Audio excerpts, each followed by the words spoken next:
Hey everybody, welcome back. Today we're looking at a cult classic Konami strategy RPG series that has pretty much been largely forgotten.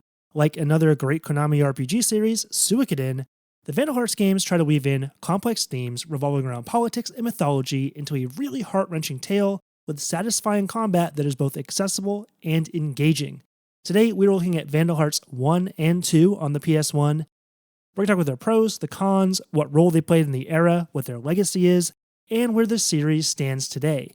Before I start though, I want to give a huge thanks to Gene Freaks Plays. He offered me the footage for this video.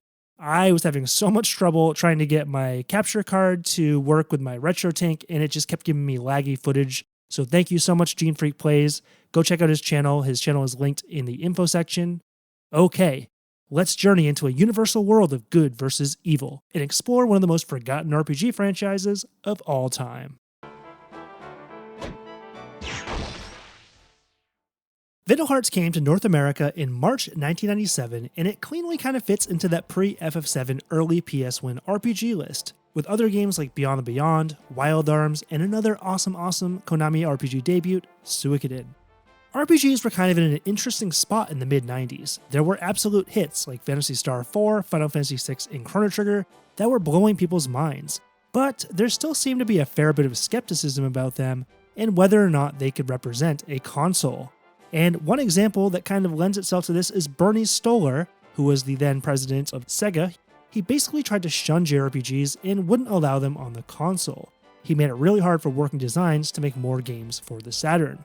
Combine that with the simplicity of developing for Sony's first console, and the door was really open for RPGs to make a swinging attempt at the mainstream on the PS1. Not to mention the hype for Final Fantasy VII was probably reaching fever pitch by 1997. But back to Vandal Hearts.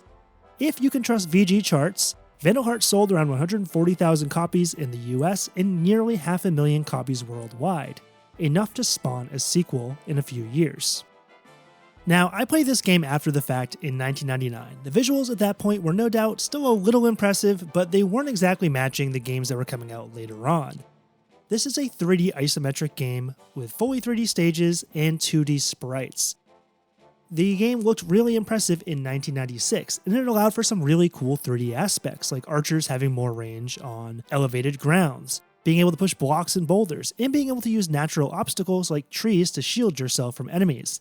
And yes, some 2D strategy RPG games had some of these same features, but it just looked a little bit better with a fully 3D battlefield. With that said, I would say Vandal Hearts is really eerily reminiscent of the earlier Shining Force games, both in the cadence of the battles and the way that the classes and promotions work was pretty much stripped right from a Shining Force game. However, there is absolutely no exploration in Vandal Hearts.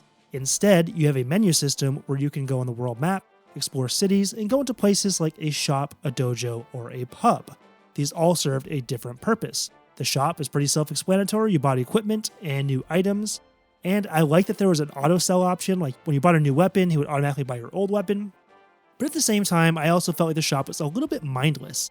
Money was really easy to acquire, so it wasn't like you really need to choose between who to upgrade equipment for. There were never different options for your characters. They're all kind of stuck in their classes with one obvious type of weapon to buy. And then we move on to the pub. The pub was okay. You can find out some lore in the game by talking to people in the pub, and sometimes they give you secrets to find maps, which leads to you getting the best class in the game for Ash. And finally, there's the dojo. The dojo's main function is to allow you to promote your characters. Much like Shining Force, characters promote at level 10, where they can choose from 2 different classes, and at level 20, where they kind of reach their master class. But back to the battlefield. Now, I would say arguably the coolest aspect of Vandal Hearts, and yes, this kind of does make me feel like a kid again, is just seeing all that blood spray when you kill a foe. Like, damn, is it awesome. The blood sprays all across the screen, and props to Konami, when there's battlefields with like wind and stuff, you see the blood literally flying in the wind. It's awesome. But Vandal Hearts did do one thing really right. The battles are just so much fun. They nailed the combat. Many of the battles have really unique win conditions. Sometimes, yes, you need to defeat all the foes or a boss, but there's other battles where you have different conditions, such as some where there's limited turns to kill all the enemies, stages where you're in an ambush and you need to fully escape to one part of the map. And this keeps things really fresh and interesting, and it really makes each battle stand out. Like when I was replaying it, I was like, oh yeah, this battle, I remember this battle. It's a really cool one. And another aspect of Vandal Hearts that really should not be glossed over is the animations. Each weapon and each enemy has a different animation, and they often have different animation sounds. I mean, just check out this one for Grog. So yeah, battles are really addicting. They're generally not more than 20, 30, 40 minutes, so they move by pretty quick, and the game itself is pretty much a breeze to play through. The thing is, you will be playing this game mostly for the awesome battle system. But does the story hold up to the battles? Well, honestly, Vandal Hearts doesn't really have an epic story, in my opinion. The story really revolves around a coup by the antagonist Dolph, who wants to take pretty much just revenge on the world. The story is really told in brief cutscenes between battles, and there's FMV story segments between each chapter, which were probably pretty awesome in 1996, but honestly, it's kind of annoying you can't skip them, and I don't think they really hold up all that well as a story medium in 2023. However, the story is by no means bad. It just isn't fleshed out enough, and it isn't all that unique. Each character does have a backstory, but again, they are very slim. You kind of see glimpses into who each character is, but you don't get much more than that. With a few exceptions, like you get to know Ash a little bit, Kira has kind of a large story segment because she kind of goes traitor on the party for a bit, and Eleni also has a slight more complicated arc. But the story in Vandal Hearts is simplistic, but it commits no real fouls. It just isn't the main draw here. And in my opinion, you will really appreciate your band of misfits for what they do on the battlefield far more than what they do off the battlefield. And for me, that's just fine. So overall, Vandal Hearts is a really fun game, and it gets most things right. A lot of the critique for Vandal Hearts comes from the fact that it's very short, it's very linear, and it doesn't really do anything to reinvent the wheel. Some will dislike Vandal Hearts for this reason. But for me, this is actually a big draw. I find it one of the most replayable strategy RPGs of all time. I've beaten this game many times, and I still think I could play it again after just beating it a month ago. It's really fun to play through it, each battle is interesting, it's fun to give your characters different promotions, even though there's only 7 classes in the game, and it's just a really fun RPG that really doesn't do anything that amazing, but at the same time, just has a fun factor that exceeds most games in the genre. And part of that is the simplicity, mixing just that little bit of nuance and complexity that the game offers.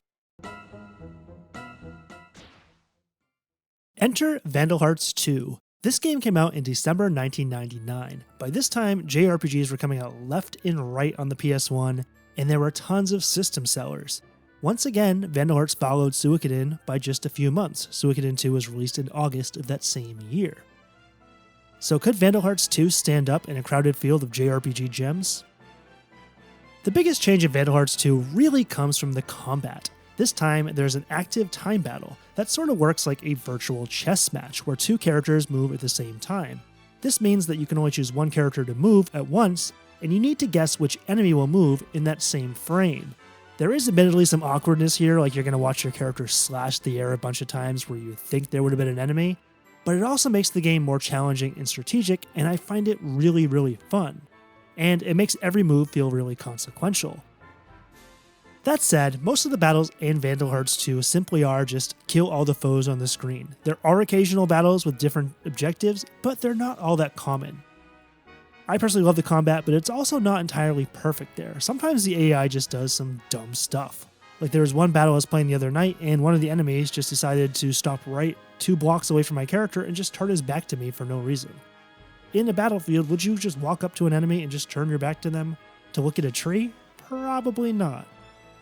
Moving on, Vandal Hearts 2 has optional battles, allowing you to grind and try out new equipment combinations.